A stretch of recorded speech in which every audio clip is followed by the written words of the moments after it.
drum roll for this one, even though it's already on the screen. Come on, guys. Hard work is the only cheat code. You know, I always wondered what the magic sauce, the secret sauce, the magic sauce was, and I hoped it was going to be natural talent, because if it was natural talent that separated the A performers apart from me, I could be let off the hook. But the truth is, something I've established from the podcast is that hard work is the one thread that each and every high performer has in common. A little bit of luck helps, absolutely. Natural talent goes a long way, but it's only going to get you so far. Hard work is the only cheat code there is. And I mean, this might seem obvious for you guys, but for me it was an epiphany, because it made me realise I'm capable of doing much more than what I ever thought I could. Because when I learned what a massive role hard work has to play in success, suddenly the playing field for me became more equal, because I thought, like, I'll never be the strongest person in the room, I'll never be the most intelligent person in the room, I'll never be the best looking person in the room. Actually, apart from this room, maybe. I reckon I'll definitely get a podium finish with you lot. But what I can control is how much effort I put into everything I do. And working bloody hard, it doesn't mean you have to ignore your family or not have a social life. It just means that when you work, you're completely focused and zoned in, you work damn hard. I had Prime Minister Christopher Luxon on my podcast last year. He has a thing which he calls ruthless time management. And he never multitasks. Like, if you see him out doing something in public, or if he was here today, you won't see him on his phone. He has a time when he's on his phone, and his time when he's working, and time when he's with his family. And he's just ruthless with all of that, anti-multitasking. I've got a clip here to share with you guys from Sir Peter Beck. By the way, show of hands, who knows who Sir Peter Beck is? Incredible. Maybe 4 people in the room. Sir Peter Beck is a Kiwi, like most of us, born and raised in Invercargill, the southernmost city in the world. He built a company called Rocket Lab, which is now mentioned in the same sort of sentence as Elon Musk's SpaceX and Jeff Bezos's Blue Origin. I mean, can you imagine anything more unlikely than a kid from Invercargill sending rockets into space? But he's done it, and he's turned it into a $40 billion company. This is Sir Peter Beck. My family have got photos of me every family holiday, every time. It's just like the family joke. There's everybody doing an activity, and there's me stood to the side on my cell phone.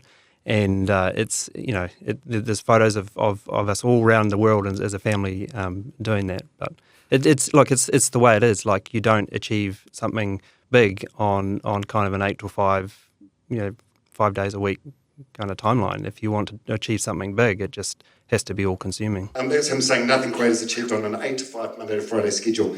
Super inspiring. And in New Zealand, that, like from the show of hands just then, a lot of us haven't even heard of, but he's doing great stuff. Another person I've been fortunate to have on the podcast twice now, Steve Williams. He spent 12 years as the caddy for Tiger Woods during the peak of an era called Tiger Mania. During his time as Tiger's caddy, Tiger won 13 major championships.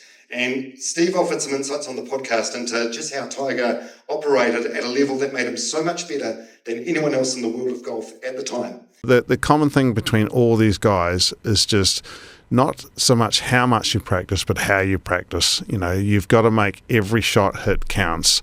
And that doesn't matter whether you're on the golf course or you're on the practice field. And that's one of the reasons why Tiger became as good as he was, because every shot he hit had a meaning to it. A lot of players just get on if they go and practice for 3 or 4 hours, they just stand there hitting balls. They might chat to their mates for half an hour, make a phone call for 10 minutes, or, da-da-da. When Tiger practiced, every shot he hit had a purpose. It had a meaning to it. He was trying to hit a particular shape, or he was visualizing a shot for a particular hole.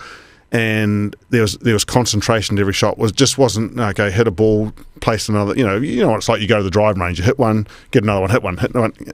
There was none of that. It was so that not, like I say, not so much the time, but the effort that went into it. And yeah, so lesson number 1: hard work is the only cheat code. Boring, I know, it's very boring. But yeah, Tiger Woods at the peak of his powers, still working harder than anyone else.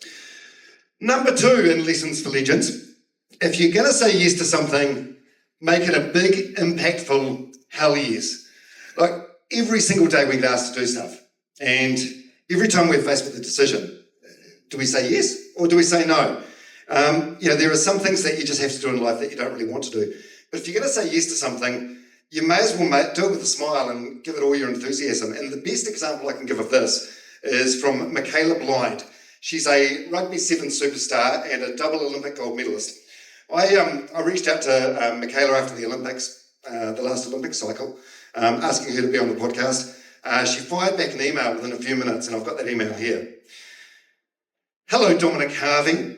I've been waiting for you. Ha ha ha. Abso-bloody-lutely I'll be on your podcast.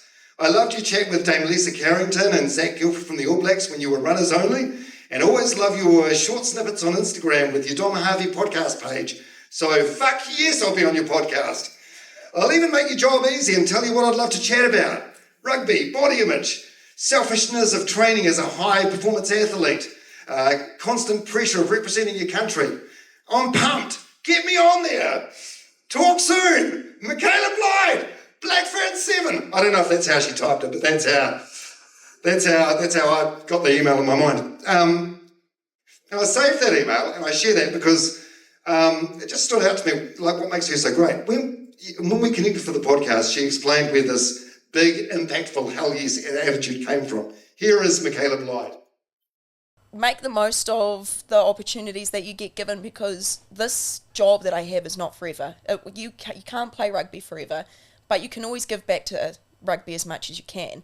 And I guess my way of giving back is by talking about us, by talking about the stories, talking about my story. And your podcast was definitely an opportunity for me to be able to one, meet you, because I listened to you for so long as a kid, but also to tell my story and just use this platform to get people to know who I am as a human being.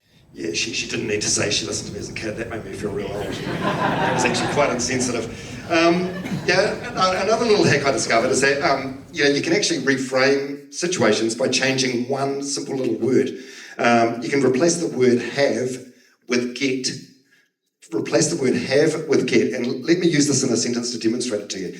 Instead of saying, I have to go and do a quote for a new customer, you say, I get to go and do a quote for a new customer. Or instead of saying, I have to spend the afternoon doing paperwork and invoicing, you say, I get to spend the afternoon doing paperwork and invoicing. Instead of saying, I have to get an annual prostate check, you say, okay, so it doesn't always work. It doesn't always work, but you get the idea. One simple word and suddenly you're telling yourself, you're actually lucky to have these things to do when it could just as easily feel like a chore.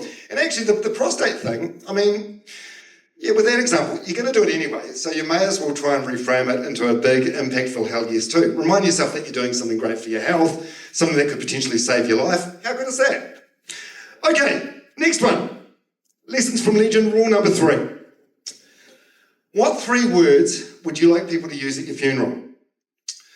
There's a guest I had on the podcast called Dougal Allen. He's a multi-sport superstar. He took part in the crawling coast to coast in the South Island event 10 times. Ended up with 9 podium finishes, including 2 wins. Then he became part of Team New Zealand and won the America's Cup in Barcelona. He also takes part in those adventure races. There's a thing called Gold Zone. It goes for like 6 or 7 days, kayaking, trekking, running. And one of his teammates on one of these God Zone adventure races was Richie McCaw. I suspect most of you haven't heard of Dougal Allen, but most of you have heard of Richie McCaw. Haven't had Richie on the podcast yet. On the podcast, Dougal told me about this little team building exercise that they did one night while they were trekking on this event. This is from Richie McCaw. Dougal Allen. We're at your own funeral. What are the 3 kind of key words you'd want to be remembered by? I can't actually remember what my answer was, but I remember one of his words was integrity. I remember that much. I can't remember the other 2, but I remember him using the word integrity, and I thought that was a pretty cool word. And in the short time, in the week that I've known him, I thought, well, it's funny you say that, because that would be one of the words I would use for Richie. Tara, maybe we do a little exercise now. Everyone's got like a pen and paper in front of them, and don't worry, you can keep this private. You don't have to share unless you want to afterwards. But write down like 3 words that you'd like people to say when they talk about you, and another 3 words of what those 3 words probably would be. Like for me, I'd probably like the words to be something like, kind, generous, integrity. But I mean, I don't know. In reality, it's probably like stressed, anxious, nervous. But yeah, give that some thought. You don't have to do this. This is not compulsory or anything. And again, no one's going to have to share. This can be private if you want. But you write down 3 words that you'd like people to say about you at your funeral. And if you died today, what those 3 words probably would be. But maybe they're the same and maybe they're different. By the way, we've got some spot prizes. If anyone wants to share these. That was a quick hand. Good for you. Hang on, I'll come down there. Hi, what's your name? I am RG, but people call me D. Hey, D. All right, what do you got? What are your 3 words? I'm passionate, I'm generous, and I'm strong. Round of applause for D. Thank you. Yeah, I mean, this is like a silly game that Richie McCaw was doing with his teammates in the middle of the night just to pass the time. But since that podcast with Dougal Allen, it's been a question that I ask most of my guests.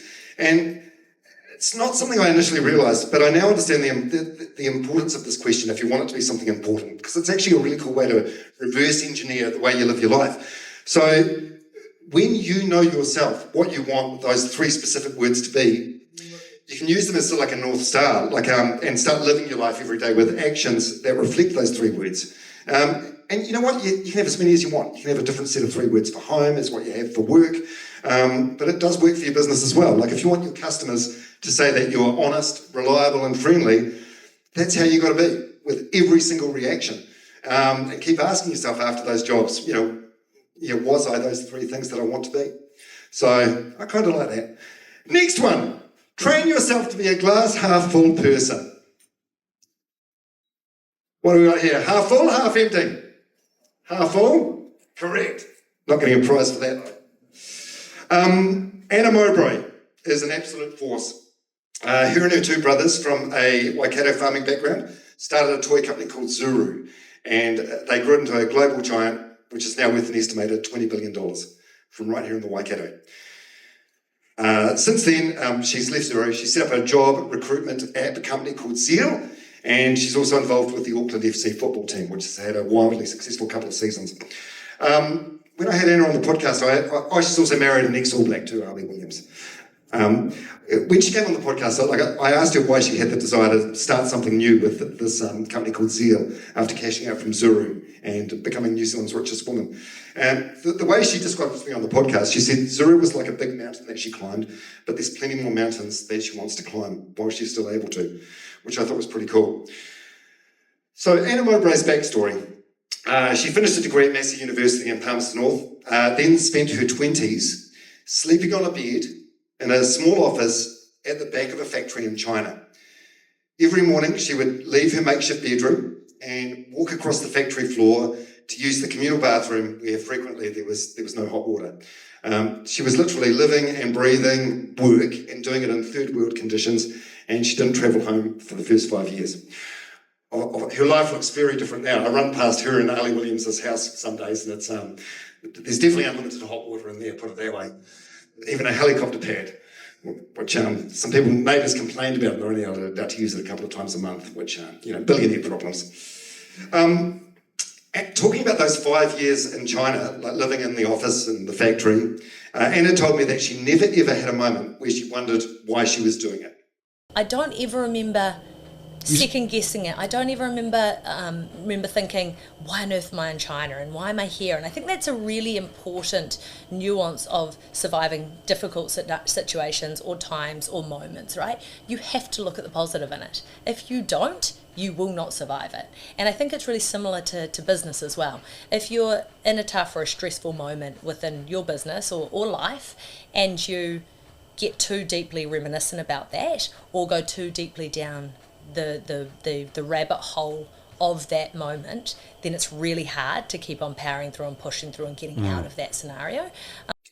So I suspect this is a lesson that's like unnecessary for a lot of you guys, because if you're in business, you just have to be. You have to be like optimistic. You have to be a glass half full person. But if you're not quite there yet, and we all have rough days, you've got to just focus on the positive in every situation. Train yourself to be a glass half full person. Sometimes it seems difficult to find, almost impossible. But if you put enough thought into it, you can find a positive in almost every situation there is. Actually, a recent podcast guest I've had on is a guy called Nathan Wallace, who's a neuroscience educator. He had a rule of thumb that he shared with me, which I thought was really cool. He said for everyone's life, like 10% of it's going to be fucking amazing. It's going to be awesome. It's going to be epic. 10% is going to be an absolute shit show. Like whether you want it or not. He goes, even people that don't deserve good things will have 10% awesome, 10% shit. And he said the other 80% is largely mundane and uneventful. So that 80%, it's how you process it that's going to determine if it's a good thing or a bad thing, which I really liked. All right. What have we got here, team? What is it? Glass half full, yes! Definitely not anymore. A little parched. Lesson number 5 on Lessons from Legends. Don't take your good health for granted. On this photo wall here are 4 New Zealanders who I suspect you haven't heard of. They're not famous, they're not well known. They are all just people who have one thing in common. They've overcome just unimaginable adversity. There's a quote I really like. A healthy person can have 1,000 wishes. A sick person has just one. And me, probably like a lot of you guys, I have been guilty over the years for taking my good health for granted. And I still need to remind myself every day that good health is something I need to be grateful for rather than just take for granted. Because one thing I've learned from dozens and dozens of podcast guests, including these 4 up here on the screen, is that your good health is something that can be taken away from you in a split second. You know, simple things that I noticed every single person here in the room did today. You know, walking in and moving freely, having unrestricted use of your arms and your hands. That's not a given. It's an ability that if we have, we are actually lucky to have. And there are accidents that can happen that can change your life dramatically in a split second. So back. Say, some people have fingers and they just use them too willy-nilly. Just calm down with the clickers here, right? I'm going to let you know who these guys are. Lee Warren on the left here. He's in a wheelchair, as you can see there. He was 16 years old when he was clowning around with some mates on a 50cc scooter. He ended up crashing into a curb and then being flung into a fence, which caused him to break his back. That split second caused him to break his back and lose his ability to walk forever. 5 years later, at the age of 21, he was in such a dark space that he tried to take his own life. Thankfully, he was found and resuscitated, and this was a turning point. And from that rock bottom moment, he's gone on to do just incredible stuff. He's done all the world's marathon majors. He's been to London for the marathon, New York for the marathon, Berlin, and he does it all in a squirrel suit. And I asked him why he does it in a squirrel. I mean, it's hard enough to do a marathon and push yourself around in a wheelchair for 26 miles or 42 kilometres. I asked him why he makes it more difficult by doing it in a squirrel suit, and he said he just likes making the kids there smile. It's very selfless. Next is Penny Taylor. Penny Taylor was a young mum in Palmerston North when she got very sick after going to a work function and contracting meningitis. By the time she was found in her bed by her mum the following Monday morning, she was almost dead. Blue everywhere. In a series of life-saving emergency operations, she ended up leaving hospital months later with both her legs amputated and severe scarring on her arms. She now inspires her community and a broader audience by sharing her no-limits approach to health and fitness under the Instagram name Fitness Amputee. Second to Rite, Kelsey Wagner.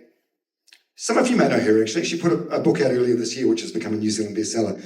Kelsey was working as a guide on caddy, White Island, in December 2019 when it erupted, leaving her fighting for her life with burns to 45% of her body. The scars on the outside, they're visible. They were visible then. They're not as visible now, but they are still visible. But it's the emotional scars, the stuff on the inside that you can't see. They're the ones that are never going to fade. And on Rite, Shaz Dagg. Shaz Dagg, she was working on her farm in the Manawatu when a freak gust of wind caused an old sheet of corrugated iron to fly through the air and slice her arm so badly that it was left dangling, basically, hanging on by some skin and tendons. Surgeons managed to save her arm, but then after enduring painful and frustrating complications, she made the impossibly difficult decision to have her arm amputated, just basically in order to draw a line in the sand and just get on with life. I've got a clip to share you guys here. This particular moment from our podcast went viral on TikTok, and as of this morning has been shared almost 3 million times. The morning of the surgery, my surgeon says, "Right, Shaz, have you thought about what you'd like to do with your limb once I remove it?" Oh, And whether I'm you like, want it back or collect it. and I'm like, "Oh, shit, no, I've got no idea." And he goes, "Well, some people like to have it returned and they keep it in the freezer so that when they pass, eventually they feel like they're a whole person. Some, get it cremated. There's religious reasons." And of course, my natural reaction and my first reaction was, not thinking what my mouth was about to say, feed it to the flies. And since making that decision to, by the way, I don't know if she fed the dogs or what she did in the end, but since then she's gone on to become the first amputee to do the coast to coast as a solo athlete, and she's also kayaked the length of Lake Taupo. Definitely get busy living rather than get busy dying. With these 4 people that I just told you about, they all really have one thing in common, and that's just bad fucking luck. Wrong place, wrong time. But you could say, well, she didn't have to go outside to save her animals, or, I don't know, Kelsey could have called in sick that day, but she didn't know that White Island was going to erupt. And it's a reminder that you just have to live life and keep enjoying life, and doing that naturally comes with an element of risk. So control the controllables, do everything that you can to protect your physical health, eat more veggies, get more movement, prioritise sleep, drink plenty of water, cut back on the booze tonight. Oh, actually, no. Cut back on the booze in general, but not tonight. Troy's paying, so. But ultimately, we all have to appreciate what we have, because things could always be better for all of us, absolutely. But also things could be a lot worse. All right, number 6 in Lessons from Legends. Most of us are a little bit broken, even when we don't look like it. So the people on the screen before, they all had some external injuries that you could tell something was not 100%. The bigger group of people all have, most of us, I think, have some stuff going on that's not necessarily visible. But that's one thing I found from this conversation.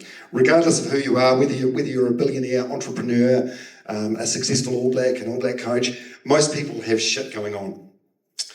One podcast conversation that I won't ever forget was a lovely Turkish man who lives in Christchurch. He made Christchurch his home. His name is Tamel Adeshuju. I flew Tamel up from Christchurch for our podcast. I met him at the airport, walked into the arrivals hall at Auckland Domestic Airport, and he walked through the gates looking like any other of the thousands of domestic travellers that day. Blue jeans and a Kathmandu t-shirt. Nothing to suggest at all what this man has been through. Tamel was one of the Muslim worshippers at the Al Noor Mosque at lunchtime on Friday, 15th of March 2019, when an extremist terrorist came in and opened fire. 51 innocent people were murdered that day and many more were injured. Tamel was shot a total of 9 times and left for dead in a mountain of bodies with other, mostly deceased worshippers. It gets even worse too. It was here that he had to lie still and pretend to be dead as the terrorists came back and fired even more shots, some of them hitting Tamel and some of them hitting others to maximise the damage he inflicted. Naturally, something like that, he's lucky to be alive, and the physical recovery was massive, but it's the mental recovery that Tamel doesn't ever think he will fully recover from. This is Tamel Adeshuju. The image is, looking good, but behind that image is, is the difficulties. I like the smiling face, but that's only the image. Yeah. That's all. But behind that, is a big storm. Yeah, so the lesson from this one, I think, is probably just where possible, try and be kind. Like if someone gets angry at you in traffic, instead of flipping the bird back to them, try and be the bigger person. Pause, breathe, and consider that maybe they've got some bigger stuff going on and it was actually nothing to do with you, taking their car park. Yeah, of course, there's a chance that they're just an angry asshole, but there's also a chance that their kid is sick at home. Their marriage is hanging on by a thread. They think they're about to be made redundant or 1,000 other things. You just don't know. I've learned that with this podcast. Even the people who seem fine often are dealing with some really big pain, and you just don't know. And I found that really helpful because it's like if you guys must have this where customers snap at you or whatever. Often it's nothing to do with you or the work you've done. It's more about them and what they've gone on at that time. Number 7, and lessons from legends. If you love someone, tell them. If you've got something big or important or scary to talk to someone about, just do it. Sir Steve Hansen, the most successful All Black coach of all time, has been a guest on my podcast. He told me he considers difficult conversations to be a non-negotiable trait of great leaders. His theory is that when you feel a sense of dread or resistance about talking to someone, that is exactly the conversation you've got to have. Dion Nash backs this up too. Dion Nash is a former New Zealand cricket captain, now an entrepreneur. He's got his own men's skincare label called Triumph and Disaster. Dion's father was he was an older dad. He was 42 when Dion was born, and he was a stoic Northland farmer who was a man of few words. So Dion and his dad, they were close, and there was that unconditional love there. But the way their relationship was and the dynamic, they were never able to have those conversations and say things and hear the things that Dion craved. Dion's dad passed away at the age of 93 a couple of weeks after this podcast was recorded. And in this clip, there's a wonderful message from Dion about the importance of saying what's on your mind and not leaving important things unsaid. I guess what I would say is, like, if you have the conversations you want to have with your parents now, because by the time you realize you want to have them, it's sort of too late. Like the aging process does catch up with people. And my father was, and what I think happens is Dad was still had all his faculties, but not to the point where you can have a philosophical discussion. And by the time I wanted or felt I could have that with my father, I'd left it too long, And so I think having a better relationship with your parents can never start too soon. Another guest on the podcast who's normalised telling people he loves them is the All Blacks forward coach, Jace Ryan. I mean, for anyone that's old enough to remember, this would have been unimaginable, say, 20 years ago with Grizz Wiley or Laurie Mains. I mean, can you imagine them telling the players they love them? But in the current All Blacks environment, vulnerability and things like the L word are shared liberally. This is Jace Ryan talking about the conversation he had with Waikato's Sam Cane after he got sent off with a red card after the World Cup final in 2023, which the All Blacks eventually lost. What can you say to him at that point to make anything better? I love you. Yeah. It's powerful. Yeah, I often do it. Yeah. With the boys. When you were playing rugby for Buller and West Coast like 25 years ago, like no one would have said the L word, right? No. Maybe loser. Yeah, also, if we zoom out on this point about telling people you love them, you may as well compliment people as well whenever the opportunity presents itself. Compliments are free. The person that receives them, they feel great. The person giving the compliment, you feel great. It's a win-win. And we're all born with an endless supply of compliments. So don't be a stinge. Use them liberally. And another thing, you find if you compliment people and you tell them you love them and say those things, it also gives you more clout to say the tough things when those situations arise. Number 8 in Lessons from Legends. Vulnerability is a superpower. Okay, I notice this room is mostly men. Mostly men, I'd say, over the age of 30. Hands up, and be real honest here, hands up who is shit at having important conversations and saying, what's on your mind.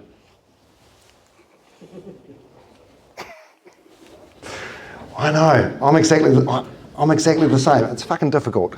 Now, I think I'm older than most of you guys in the room. I'm in my early 50s, and I grew up in a time where New Zealand men were discouraged from showing emotion.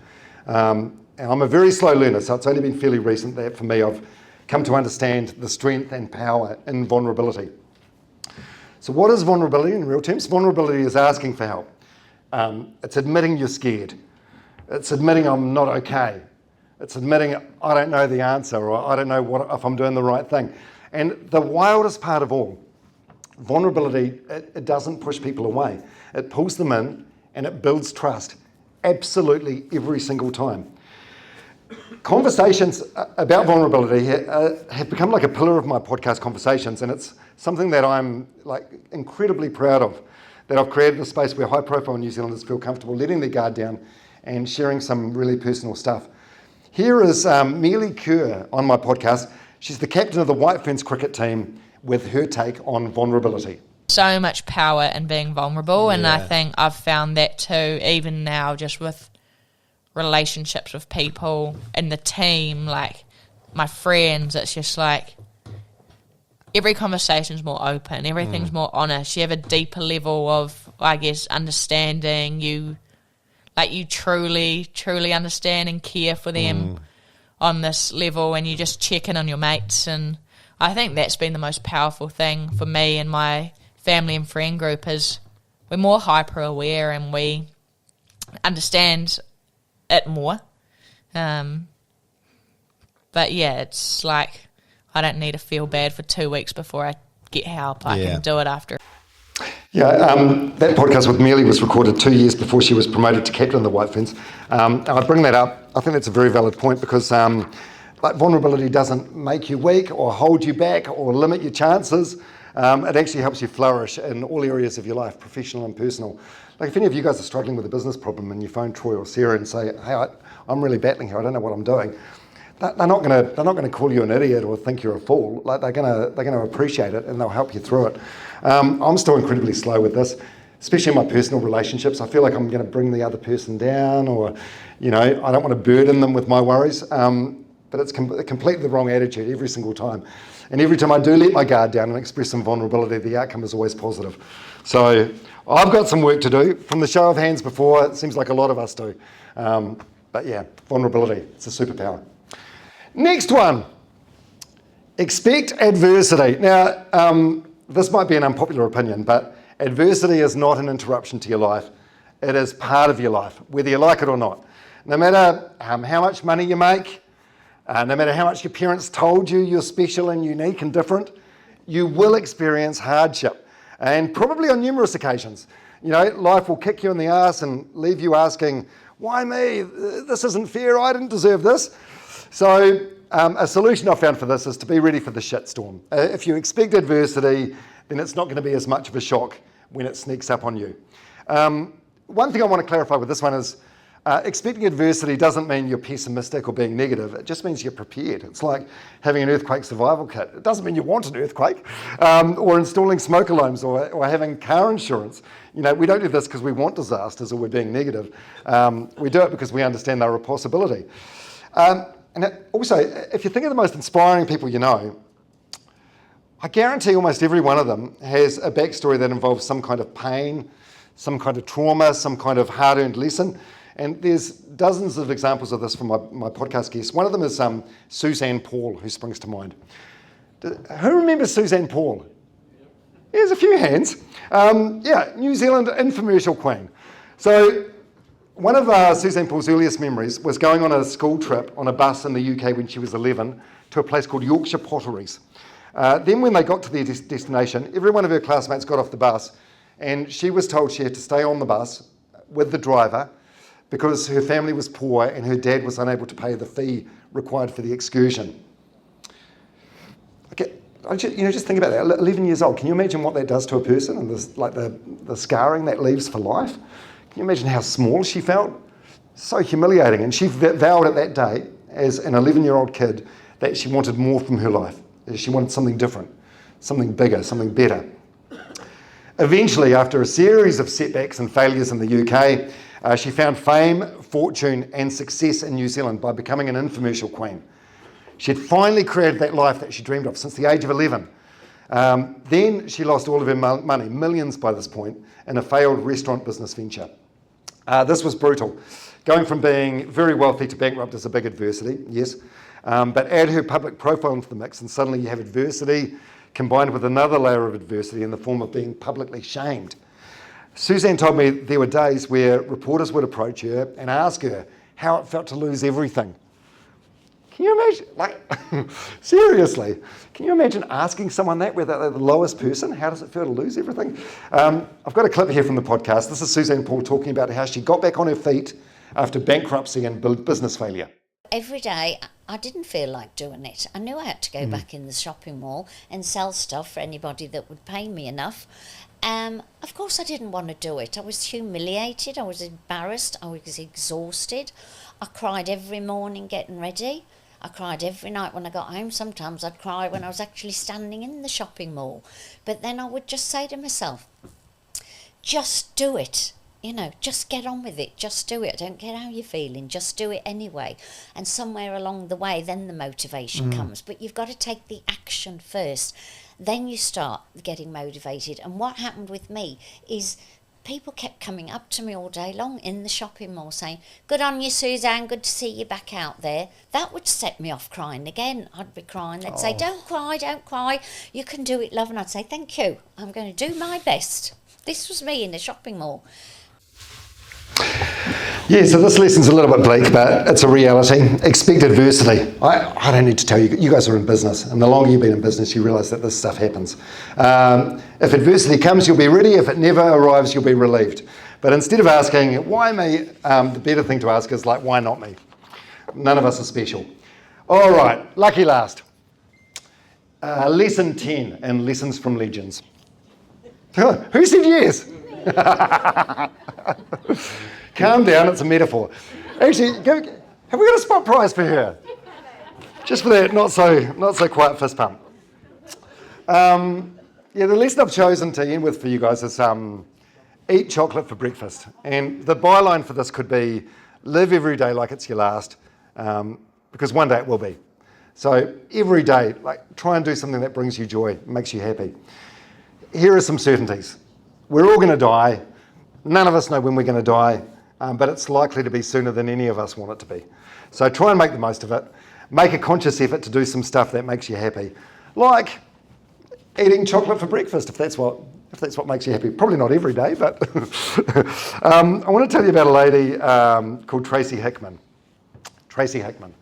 I met Tracy as part of a New Zealand running group at the Boston Marathon in 2023. At that time, Tracy had an aggressive form of cancer and wasn't sure what her future was going to look like. So there were 6 marathons that make up a series called the World Marathon Majors. Boston, obviously, where I met Tracy, London, New York, Berlin, Chicago, Tokyo. I think that's all of them. So she really wanted to tick them all off because she wasn't sure how many good months or good years she was going to have left where she's able to do physical activity. In April 2024, a whole year after the Boston Marathon where we met, Tracy messaged me out of the blue on WhatsApp and asked me if we could connect for a coffee.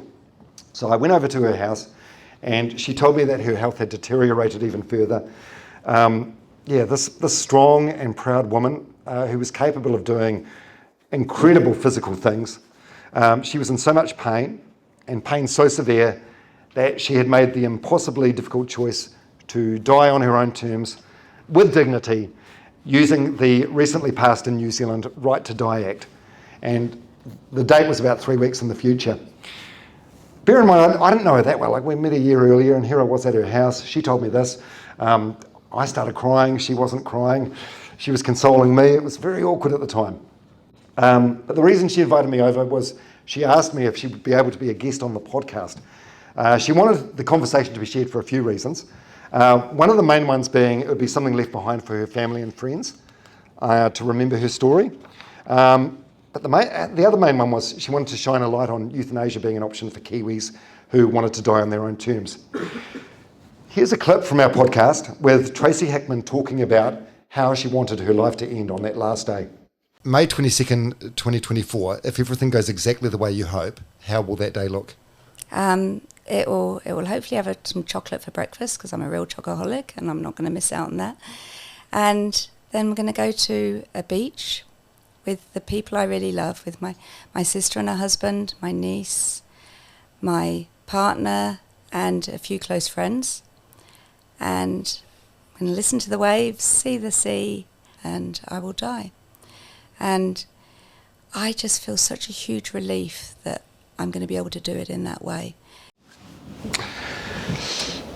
And that picture that she painted, that's pretty much exactly how it happened. The day before she died, she went to the bush with her sister and her partner, sat on a bench, watched a crazy sunset, then that night they went to a karaoke bar where she sang songs like "I Will Survive" and "Staying Alive" and "Stairway to Heaven." It was very Tracy.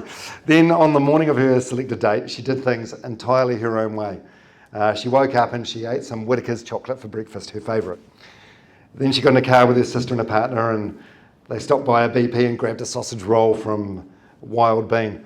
She's a very, very fit lady, ran a lot of marathons, so a wild bean sausage or sausage roll is something she'd only have on very special occasions. Then she drove to Orewa Beach, where they met the doctor who was going to administer the medicine that would relieve her of the suffering and the pain that she'd been living in for years. They found a secluded spot.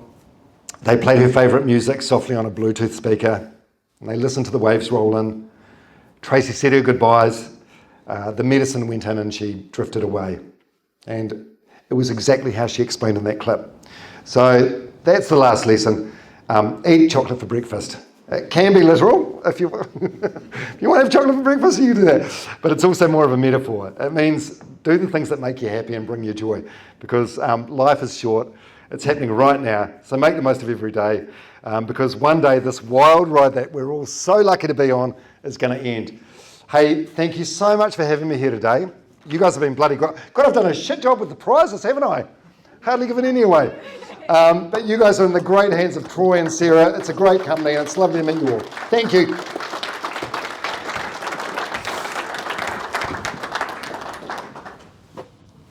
We're going to pass the microphone around to some questions for Dom, and I'm going to start. It's pretty poignant that was the last slide in your presentation, because amongst our group in the last 6 to 12 months, we've had a decent amount of loss, children, parents, brothers, sisters passing. And so my question to you is, what have you learned from your life and your guests about how to appreciate the person, the passing, but then still be able to take that next step in the rest of your life in a positive and productive way? That's a great question. I'd say the main thing I've learned is just a huge amount of gratitude. That's the thing. I'm so thankful for everything, and I've also realised the strength that human beings have, to overcome adversity. Because I think we all sort of wonder, whenever I've had the people I had on the screen before, like Lee, Penny, Kelsey, and Shaz, you immediately I wonder how I would be in that situation, how I would feel if I lost an arm, how would I feel if I had burns to 40% of my body, how I'd feel if I was confined to a chair. And these people give me hope that I'd be, I wouldn't just sit inside and wilt and sulk about it, but I'd get out there and do something big with it. But yeah, that's the main thing, just gratitude for everything I've got.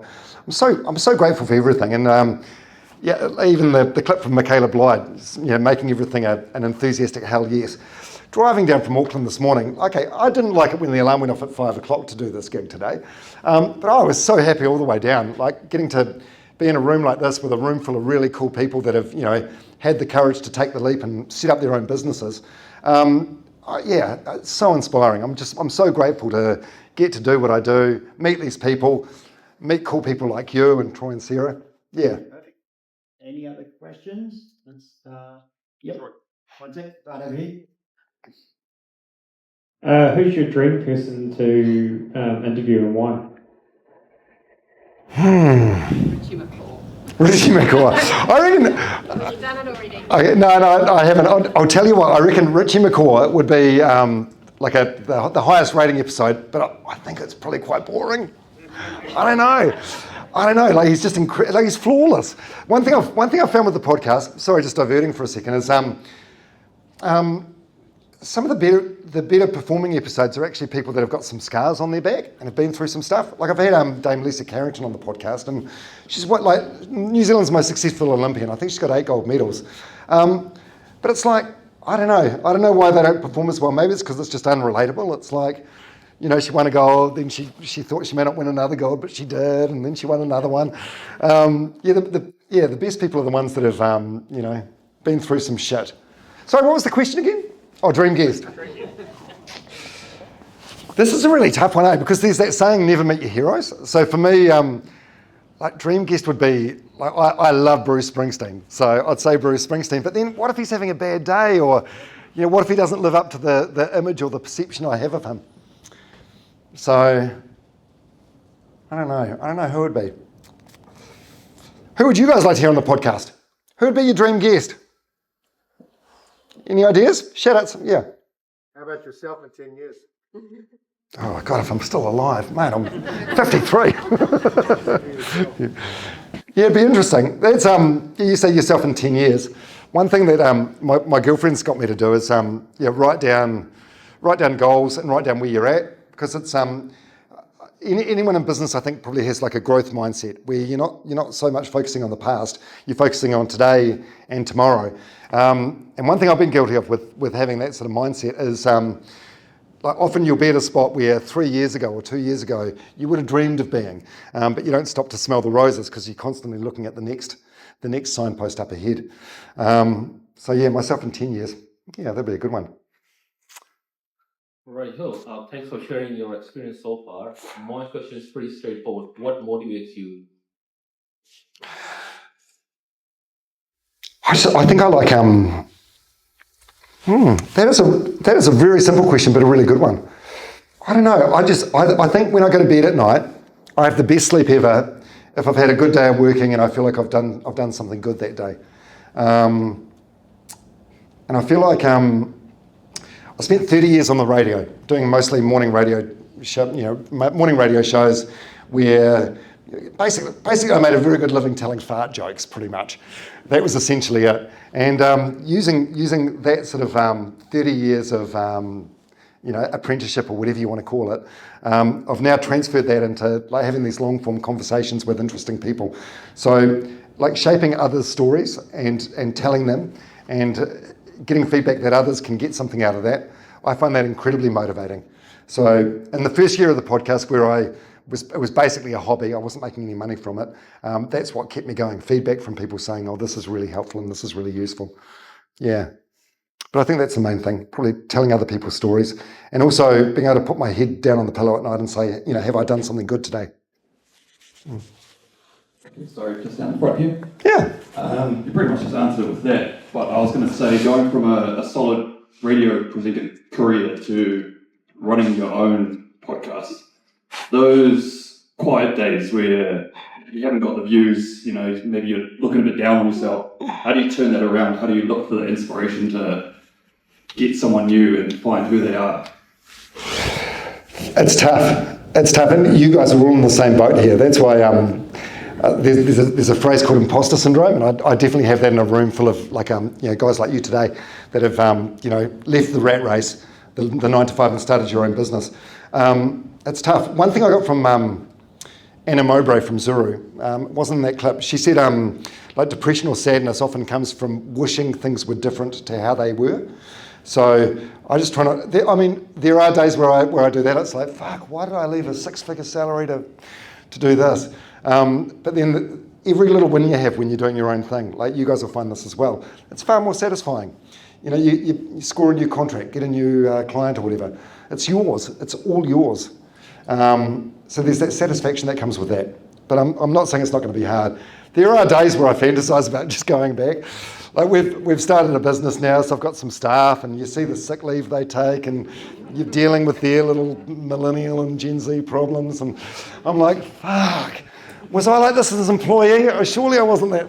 Yeah, but anyway, you're all very brave and courageous, and not all superheroes wear capes.